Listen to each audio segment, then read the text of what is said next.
Assalamualaikum warahmatullahi wabarakatuh.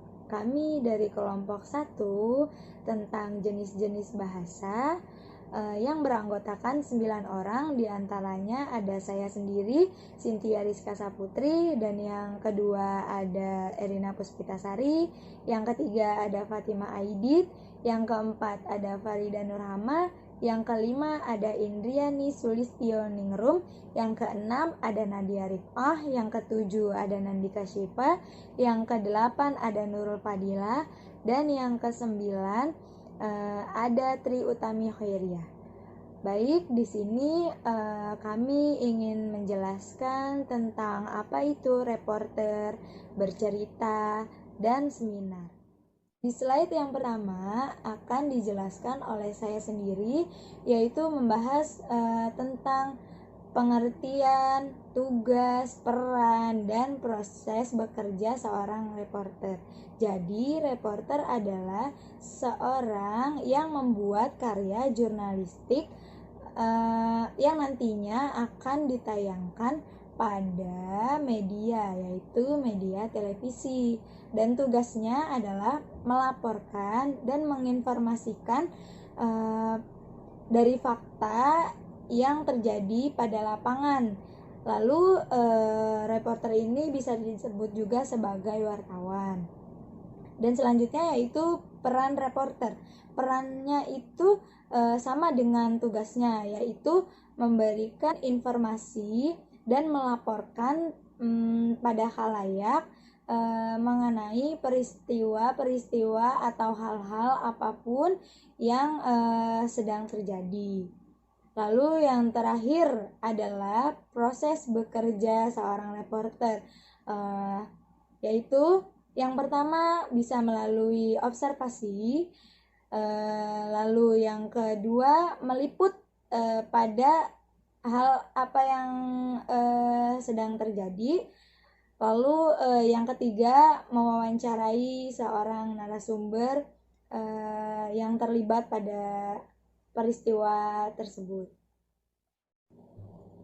Oke, sedikit saja yang bisa saya sampaikan. Nanti penjelasan yang lebih lanjutnya akan dijelaskan oleh rekan saya. Terima kasih. Assalamualaikum warahmatullahi wabarakatuh. Perkenalkan, nama saya Erina Puspitasari dari kelas non reguler. Di sini saya dari kelompok 1. Di sini saya ingin mempresentasikan tentang pengertian reporter dan tugas sebagai reporter. Seperti yang kalian tahu, reporter itu apa sih? Reporter itu yang muncul di televisi yang memberikan berita-berita. Tetapi menurut pengertiannya, reporter itu seorang yang membuat suatu karya jurnalistik yang akan ditayangkan di media televisi, di mana reporter berita ialah seorang yang bertugas mengumpulkan berita, menyusunnya menjadi sebuah laporan, lalu melaporkan hasil liputannya untuk disiarkan melalui media televisi. Jadi reporter itu mempunyai tugasnya itu yaitu memberikan laporan pandangan mata dari fakta dan informasi yang ia temukan di lapangan, dan seorang reporter bisa bertugas sebagai wawancara serta penyiar. Jadi tugas reporter itu tidak hanya mencari berita dari pandangan mata, jadi dia tuh bisa sebagai penyiar juga. Apa yang dia dapatkan, apa yang dia temukan di lapangan bisa langsung mereka sampaikan kepada awak media. Kurang lebihnya mohon maaf. Wassalamualaikum warahmatullahi wabarakatuh. Assalamualaikum warahmatullahi wabarakatuh. Teman-teman, saya akan melanjutkan presentasi yang tadi sudah sebelumnya dipresentasikan oleh Erina di slide 3, dan saya akan melanjutkannya di slide 4. Jadi di sini ada tentang reporter. Nah, sebelumnya teman-teman pasti udah mengenal dong reporter, gak asing lagi sama teman-teman. Nah, saya akan menjelaskan tentang pengertiannya dulu nih sebelumnya. Pengertian tentang reporter. Reporter televisi adalah seseorang yang membuat suatu karya jurnalistik yang akan ditayangkan di media televisi, di mana reporter berita yang bertugas mengumpulkan berita, menentukan lead berita, menulis dan menyusun menjadi sebuah laporan, lalu melaporkan hasil liputannya untuk disiarkan melalui media televisi. Nah, jadi itu tuh pengertian dari reporter. Nah, lalu tuh peran-peran reporter itu perannya reporter itu apa aja sih? Nah, perannya reporter itu memberikan informasi kepada halayak atau melaporkan mengenai seluk-beluk suatu peristiwa yang tengah sedang atau akan terjadi.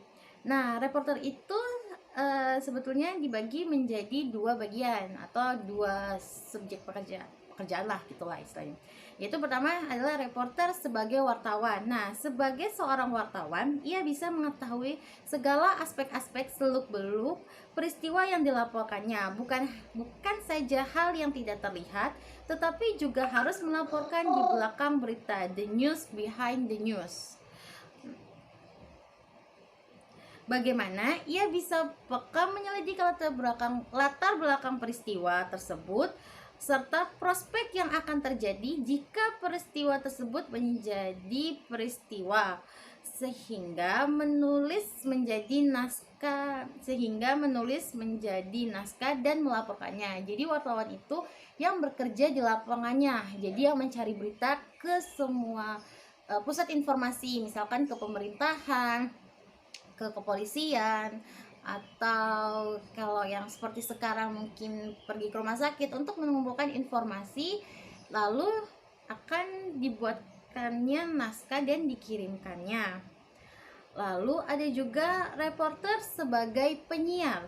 Sebagai penyiar, reporter mampu secara fasih dan spontan berbicara di depan kamera.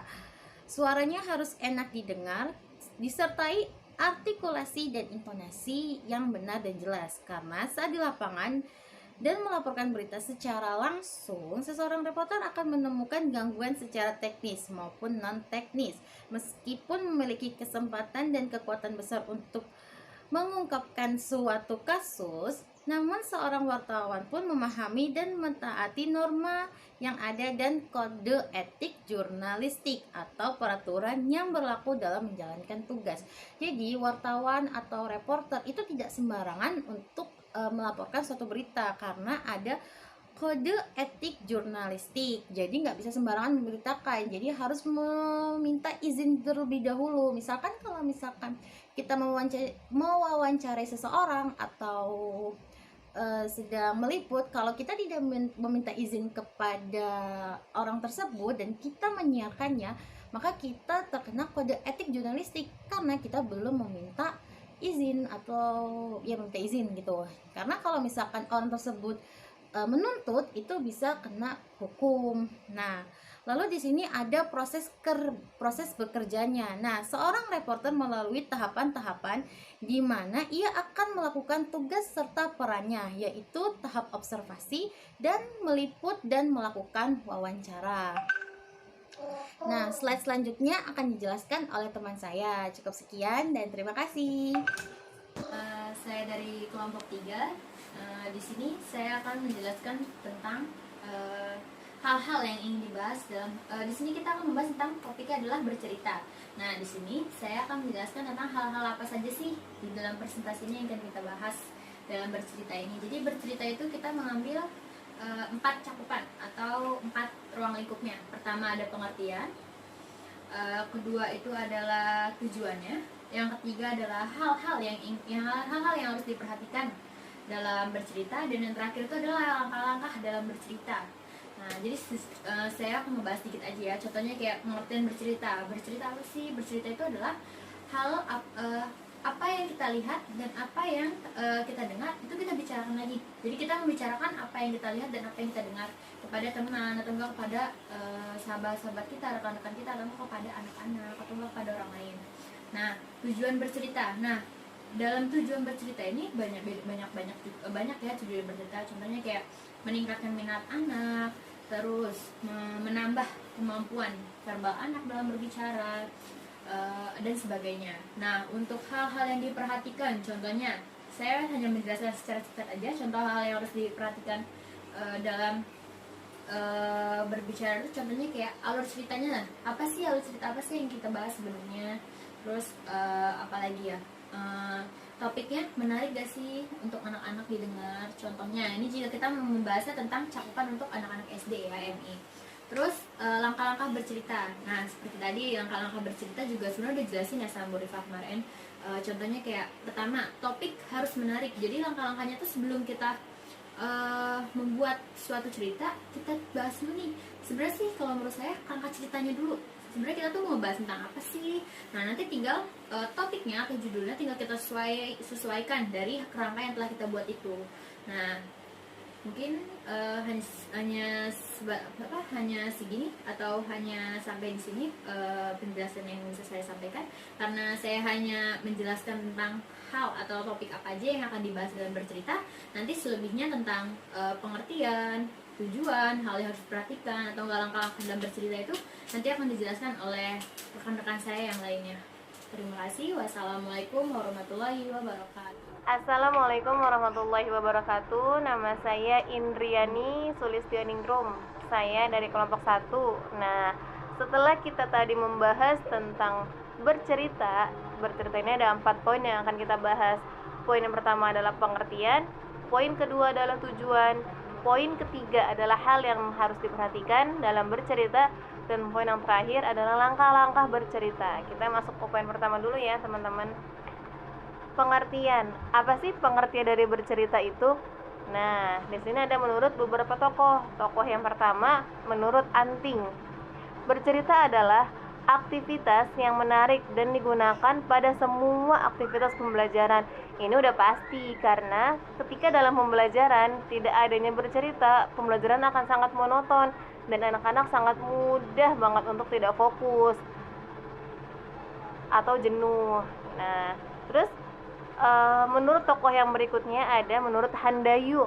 Menurut Handayu, bercerita adalah membicarakan kembali sesuatu yang telah kita dengar atau sesuatu yang telah kita lihat. Jadi, apa yang kita dengar kita ceritakan kembali ke orang lain, dan apa yang kita lihat kita bisa sampaikan kepada orang lain. Jadi, dapat disimpulkan bahwa bercerita merupakan suatu aktivitas mengulas kembali apa yang telah dilihat, dialami, atau bahkan dibaca, dan dapat dialami dalam kehidupan sehari-hari atau ketika aktivitas pembelajaran. Nah, yang berikutnya ada tujuan. Apa sih tujuan dari bercerita? Kira-kira bercerita punya tujuan gak ya? Pasti punya dong. Apa itu tujuannya? Nah, tujuannya itu yang pertama, meningkatkan pemahaman anak serta dapat menstabilkan emosi anak. Ketika anak sedang sedih, ketika anak sedang gembira. Ketika anak sedang sedih, kita bicarakan tentang dongeng atau kisah-kisah yang membahagiakan, bergembira. Pasti anak-anak akan so excited banget gitu kan, langsung bergembira kembali. Terus tujuan yang kedua itu dapat menyarankan perasaan dan pendapatnya, karena ada beberapa anak yang nggak bisa cerita gitu. Nah, di sini tujuannya dapat melatih public speaking anak juga. Terus tujuan yang ketiga itu alat untuk melatih kemahiran mendengar dan bertutur kata secara baik dan benar. Ini sudah pasti. Tujuan yang berikutnya, memperkaya kosakata baru bagi anak. Karena kan dalam bercerita itu pasti ada kata-kata baru yang tidak ditemukan dalam kehidupan sehari-hari. Jadi, tujuan bercerita ini menambah huruf, menambah kosakata dalam anak, untuk anak gitu. Terus tujuan yang ketiga, meningkatkan minat anak dalam menghadapi pelajaran. Ketika anak udah mulai jenuh, konsentrasinya udah nggak fokus, ketika sang gurunya itu bercerita, pasti anak-anak akan excited banget. Apa bu, cerita apa ya bu, gitu. Nah, di dalam pendidikan, metode bercerita ini merupakan salah satu pemberian pengalaman bagi anak yang secara lisan. Nah, di sini juga harus menarik dalam penyampaian bercerita. Terus ceritanya kalau bisa untuk jenjang tingkat rendah jangan terlalu serius dulu kata-katanya, harus banyak gambarnya gitu. Mungkin itu aja 2 poin yang telah saya jabarkan. Selebihnya akan dijabarkan lagi oleh teman-teman saya. Terima kasih. Assalamualaikum warahmatullahi wabarakatuh. Perkenalkan, nama saya Nadia Rifah dari kelompok 1 keterampilan bahasa. Di sini saya akan melanjutkan presentasi online dari teman-teman sebelumnya, yaitu tentang bercerita ya. Nah, di bagian ini saya akan menjelaskan hal-hal yang perlu diperhatikan dalam bercerita. Yang pertama yaitu cerita yang disampaikan harus menggunakan bahasa yang mudah dimengerti oleh anak-anak. Seperti itu. Nah, biasanya bahasa yang mudah dimengerti oleh anak-anak itu bahasa yang biasa dipakai sehari-hari oleh anak-anak. Seperti itu. Jadi ketika anak-anak sering menggunakan bahasa itu, maka dengan otomatis mereka lebih bisa memahaminya seperti itu. Kemudian yang kedua yaitu buatlah alur cerita. Nah, ketika kita bercerita, maka harus ada alur cerita. Dalam artian harus ada alur cerita itu seperti alurnya maju atau mundur atau campuran. Tujuannya apa? Tujuannya yaitu untuk mengajak anak-anak berpikir atau menebak-nebak bagaimana kelanjutan cerita itu. Yang pertama itu. Yang kedua, untuk membuat cerita itu lebih menarik seperti itu. Nah, kemudian poin yang ketiga yaitu guru. Yang namanya manusia kan tidak luput dari yang namanya lupa ya, lupa dan salah. Begitupun juga guru. Nah, ketika kita bercerita, usahakan ada alat bantu, menyediakan alat bantu supaya minimalisir kelupaan itu. Contohnya seperti alat bantu teks atau misalnya alat peraga, misalnya seperti apapun itu alat bantu untuk memudahkan kita dan juga lebih menarik dalam bercerita. Jadi istilahnya tidak monoton seperti itu. Nah, kemudian selanjutnya sediakan pakaian khas. Untuk poin yang kelima yaitu bercerita dengan suara, gaya dan intonasi yang sesuai. Jadi ketika kita bercerita itu, kita harus bisa menentukan intonasi. Dalam artian ketika ada pertanyaan, maka buatlah seperti kita seolah-olah bertanya, atau ketika ada penegasan, buatlah seolah-olah ketika kita itu tegas. Jadi cerita itu akan lebih menarik ketika sesuai suara, gaya, intonasinya gitu. Nah, kemudian yang keenam yaitu sediakan pakaian khas. Untuk lebih mendalami cerita tersebut, maka kita siapkan juga pakaian khas. Seperti misalkan ketika kita mendongeng si kancil, maka buatlah seolah-olah seperti penampilannya si kancil seperti itu. Jadi di situ juga tidak, istilahnya anak-anak bisa lebih fokus ke kita karena kita juga lebih menarik gitu. Kemudian sesuai sesi bercerita akan menjadi lebih menarik sekiranya guru juga menyediakan pakaian khas waktu bercerita.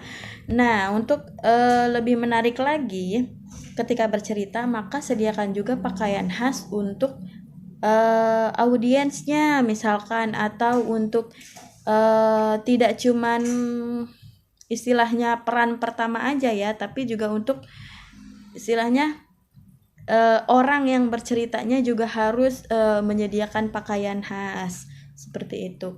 Nah, terlepas dari itu, tadi kan kita membahas tentang hal-hal yang harus diperhatikan dalam bercerita. Kemudian saya akan membahas langkah-langkah bercerita. Nah, ketika kita ingin bercerita, apa aja sih langkah-langkahnya gitu. Yang pertama itu menentukan topik cerita. Topik cerita itu merupakan pokok pikiran atau pokok pembahasan. Sebelum kita ingin bercerita, sebelum kita memulai bercerita, kita harus tahu dulu tema apa yang akan kita ceritakan, judul apa yang akan kita ceritakan kepada anak-anak. Nah, contohnya kita akan bercerita tentang Sangkuriang atau misalnya si kancil seperti itu.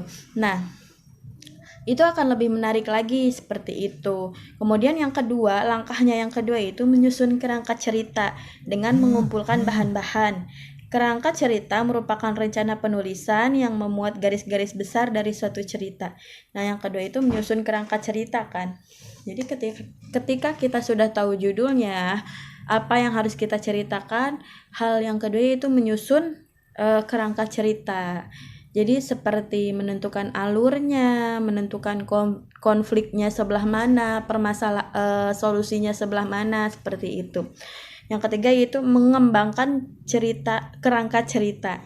Untuk membuat cerita itu lebih menarik dan tidak monoton, tentunya membuat durasi lebih panjang ketika bercerita, maka kita harus pintar-pintar mengembangkan kerangka cerita tersebut. Nah, kemudian hal yang selanjutnya yaitu membuat teks, menyusun teks. Menyusun teks cerita yaitu dilakukan dengan menggabungkan poin-poin yang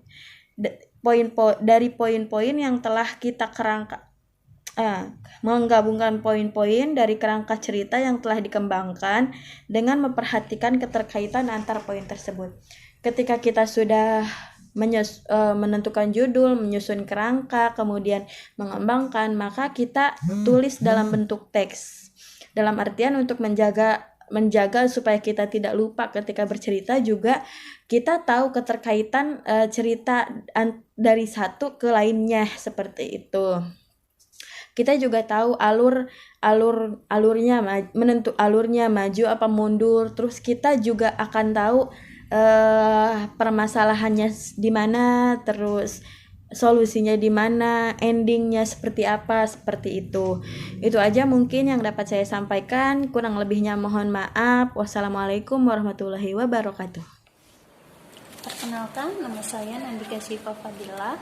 Saya akan menjelaskan sedikit tentang seminar. Seminar yaitu sangat penting bagi seseorang dalam mendukung penelitian ilmiah. Seminar disimbolkan bahwa sebuah penelitian bukan hanya seorang peneliti yang berperan, tetapi butuh bantuan orang lain. Di dalam seminar yang akan dijelaskan oleh rekan saya yaitu ada 4. Yang pertama pengertian, sedikit tadi saya sudah jelaskan. Yang kedua yaitu tujuan, yang ketiga yaitu syarat, dan yang keempat yaitu fungsi. Pertama pengertian, tadi sedikit sudah saya jelaskan. Yang kedua sekarang tentang tujuan. Tujuan dalam seminar yaitu menyampaikan sesuatu pemikiran baru yang digunakan untuk memecahkan suatu solusi atau masalah. Yang ketiga yaitu syarat. Dalam seminar memiliki beberapa syarat. Yang pertama yaitu ruang seminar, yang kedua peserta, yang ketiga moderator, yang keempat pengarah, yang kelima notulen, dan yang keenam yaitu penyaji. Dan yang terakhir yaitu fungsi seminar. Fungsi seminar yaitu menyampaikan sesuatu yang baru kepada penerima informasi. Dan sekian dari saya, selanjutnya akan dilanjutkan oleh rekan saya yang akan menjelaskan lebih dalam lagi tentang seminar.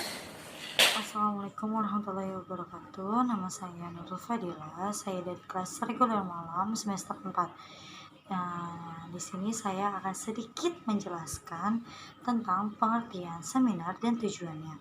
Jadi, seminar sendiri berasal dari bahasa Latin yaitu seminarium dan semin. Jadi semen ini berasal dari bahasa Latin yang artinya benih, dan seminarium yang berarti tanah untuk menanam benih. Nah, seminar ini sendiri merupakan kegiatan untuk mengeksplorasi ide di mana pesertanya semuanya berperan aktif. Nah, jadi kenapa bisa dikatakan sebuah tanah untuk menanam benih? Nah, seminar itu ibaratnya tanah, atau tanah ini ibaratnya seminar atau sebuah kegiatan atau sebuah tempat di mana kita orang-orangnya, peserta-pesertanya akan mengeksplorasi ide-ide. Nah, mengeksplorasikan ide-ide, menyampaikan ide-ide, pendapat itu termasuk kayak sebuah pengetahuan yang dikumpulkan dan untuk sebuah kesepakatan tertentu. Nah, jadi tujuan seminar sendiri itu untuk menyampaikan pendapat atau sesuatu hal yang baru kepada pendengarnya. Jadi kita bisa sepakat dalam sebuah kasus atau studi tertentu, kita akan sepakat satu pemikiran. Dan seminar ini juga biasanya digunakan untuk pemecahan masalah, di mana kita akan membahas studi kasus tertentu atau membahas topik-topik tertentu, dan tentu dihadiri oleh seorang ahli, pakar-pakar ilmiah, dan semua yang ahli di bidangnya. Nah, seminar ini juga sebagai sebuah penyampaian pendapat atau pemikiran yang kita bisa kumpulkan agar menjadi sebuah kesepakatan. Nah, jadi di sini kita bisa simpulkan bahwa seminar ini bisa disimpulkan bahwa yaitu sebuah kegiatan yang dibuat untuk penyampaian suatu karya ilmiah seseorang atau peneliti yang dipresentasikan oleh peserta atau mahasiswa untuk agar menyamakan keputusan antara si pakar dan pesertanya. Jadi kita satu pemikiran. Jadi pakar ilmiah dan pesertanya akan berpikir untuk menyamakan pikiran. Jadi nggak ada definisi atau hal-hal yang berbeda dari sebuah kasus studi tertentu. Itu saja yang bisa saya sampaikan. Terima kasih. Kurang lebihnya mohon maaf. Wassalamualaikum warahmatullahi wabarakatuh. Assalamualaikum warahmatullahi wabarakatuh. Nama saya Tri Utami Hairiah, ingin mempresentasikan tentang syarat seminar dan fungsi dari seminar. Pertama, saya akan menjelaskan tentang syarat seminar. Syarat seminar memiliki 6 syarat. Yang pertama, memiliki ruang seminar. Yang kedua, peserta. Yang ketiga, moderator. Yang keempat, pengarah. Yang kelima, notulen. Yang keenam, penyaji. Dan selanjutnya saya akan menjelaskan tentang fungsi dari seminar. Teman-teman, ada yang tahu fungsi dari seminar itu apa?